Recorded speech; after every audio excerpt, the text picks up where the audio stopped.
आप देख रहे हैं गंगा तट प्रयाग, माँ गंगा के आंचल में नाव द्वारा दीपदान का कार्य हो रहा है। हम श्री देवराहा बाबा मंच के संस्थापक श्री रामदास जी के द्वारा यह दृश्य देख रहे हैं। हम जानना चाहते हैं या आप लोगों को भी जो है इसकी जानकारी देना चाहते हैं कि इस दीपदान का जो है उद्देश्य क्या है। आप महाराज श्री से जो है इसके बारे में जानकारी लेना चाहेंगे। बोल ब्रह्मर्षि योग सम्राट श्री देवराहा बाबा सरकार की जय। यह दीपदान भारतवर्ष की वर्तमान परिस्थितियों को देखते हुए जी मानव, संस्कृति और धर्म जी तीनों के अस्तित्व के रक्षार्थ यह दीपदान माँ गंगा में किया जा रहा है। जी जिस प्रकार यह दीप माँ गंगा की जलधार में प्रकाश फैला रहा है, जी उसी प्रकार इस संसार की अविरल गति में माँ ऐसी कृपा करे कि मानव मस्तिष्क में भी धर्म रूपी प्रकाश फैले जी और संस्कृति पुष्पित और पल्लवित हो। वर्तमान समय निश्चित रूप से हर क्रांति को जन्म दे रहा है और उन क्रांतियों को जन्म दे रहा है कि जिन क्रांतियों से, जिन विचारों से, क्रांति अर्थात सक्रियता, उन विचारों के प्रति सक्रिय है समाज, जिन विचारों से वस्तुतः मानव का कोई लेना देना नहीं है। जी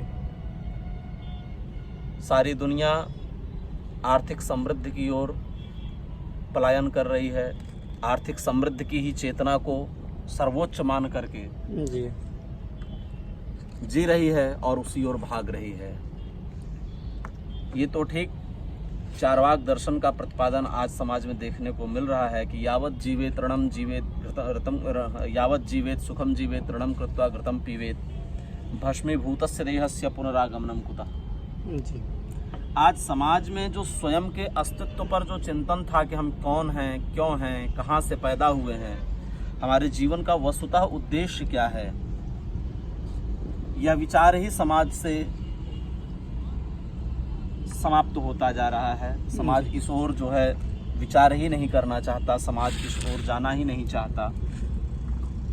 ये बड़ी विचित्र बात है।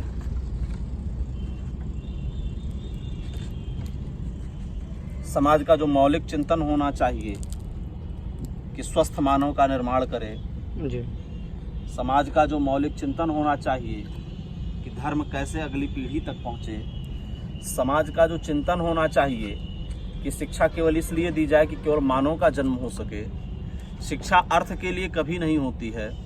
अर्थ तो मनुष्य है तो कमा ही लेगा, ये न केन प्रकारेण वो कोई न कोई उद्यम करेगा ही। और अर्थ के लिए उद्यम पढ़ाने की आवश्यकता नहीं है। अर्थ तो एक पिपासा है और जब किसी भी चीज़ की पिपासा जीव में जागृत होती है वो निश्चित रूप से उस पिपासा को प्राप्त करने के लिए कुछ न कुछ प्रयत्न करता है। जी अर्थ जो है कोई ऐसी आवश्यकता नहीं रही है समाज की कि जिसके लिए शिक्षा दी जाए।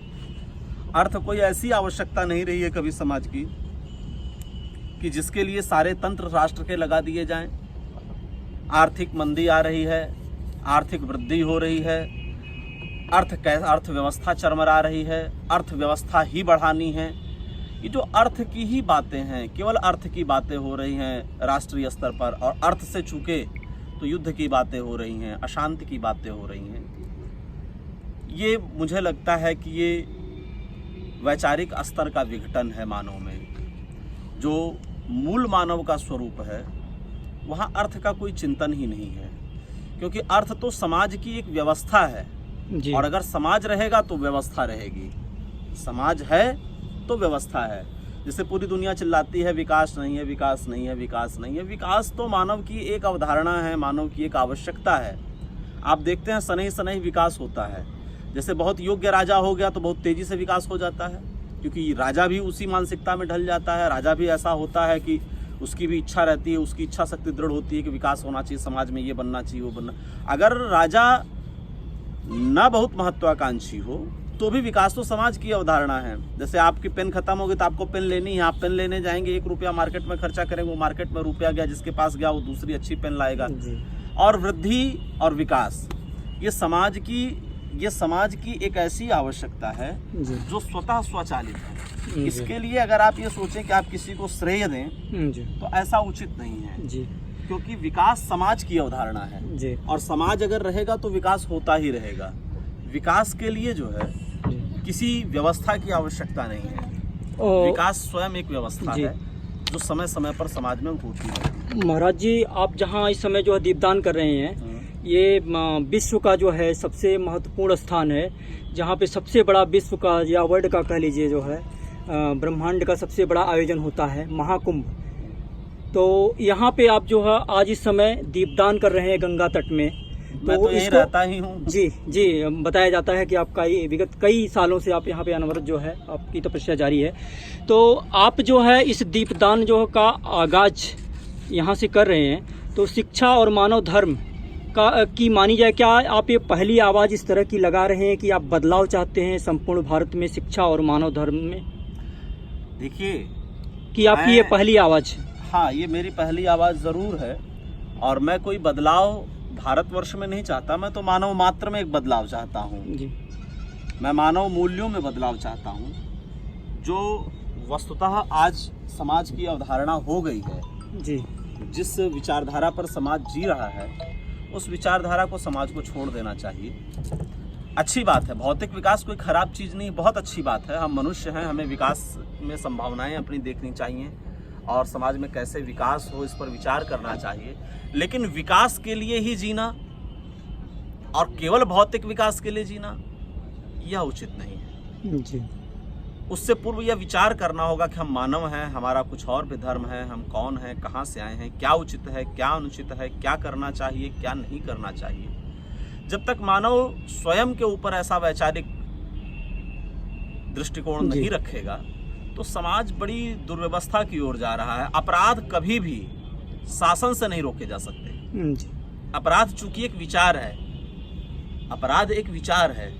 जिस भ्रष्टाचार के लिए तमाम नियम कानून बनाए जाते हैं, अगर देश में अगर नैतिकता का प्रचार और प्रसार हो, नैतिकता का विचार अगर बोया जाए, तो आप पाएंगे कि किसी को समाज में दंड देने की आवश्यकता नहीं पड़ेगी। भ्रष्टाचार एक विचार है, अनैतिकता एक विचार है। विचार को केवल विचार से ही समाप्त किया जा सकता है। विचार को कभी किसी शासन से दबाया नहीं जा सकता जी। इसलिए मेरा ये मानना है कि समाज में नैतिक मूल्यों का संगठन हो, नैतिक मूल्यों को प्रतिष्ठापित करने के लिए आयोजन किए जाएं, नैतिक मूल्यों को समाज में स्थापित करने के लिए, मानव मस्तिष्क में स्थापित करने के लिए कुछ न कुछ आयोजन होने चाहिए। क्योंकि भ्रष्टाचार जैसी कोई विषय वस्तु है नहीं, भ्रष्टाचार तो एक विचार है। अनैतिकता जैसी कोई विषय वस्तु नहीं है, अनैतिकता से पूरा समाज खराब हो जाता है। लेकिन वो अनैतिकता जैसी कोई विषय वस्तु तो है ना, वो अनैतिक तो विचार है। विचार ही ठीक नहीं है।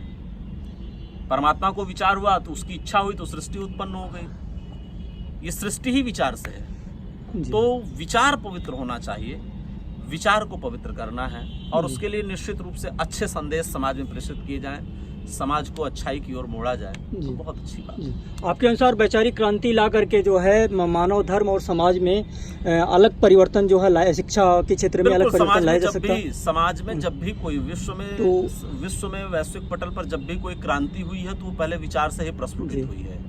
बिना वैचारिक क्रांति के किसी भी क्रांति का जन्म नहीं होता है। पाश्चात्य भी एक विचार था जो एक क्रांति बन करके आया, पाश्चात्य भी एक विचार था। तो इसका आरंभ आप शुभारंभ कब से कर रहे हैं? आज तो मान लीजिए दीपदान से आपने शुभारंभ कर दिया जो है, हम लोग गंगा तट का आपने एक संदेश दिया है। हम लोग तो इसका आरंभ बहुत पहले से कर चुके हैं जी। दीपदान तो हम लोग इसकी सफलता के लिए कर रहे हैं जी।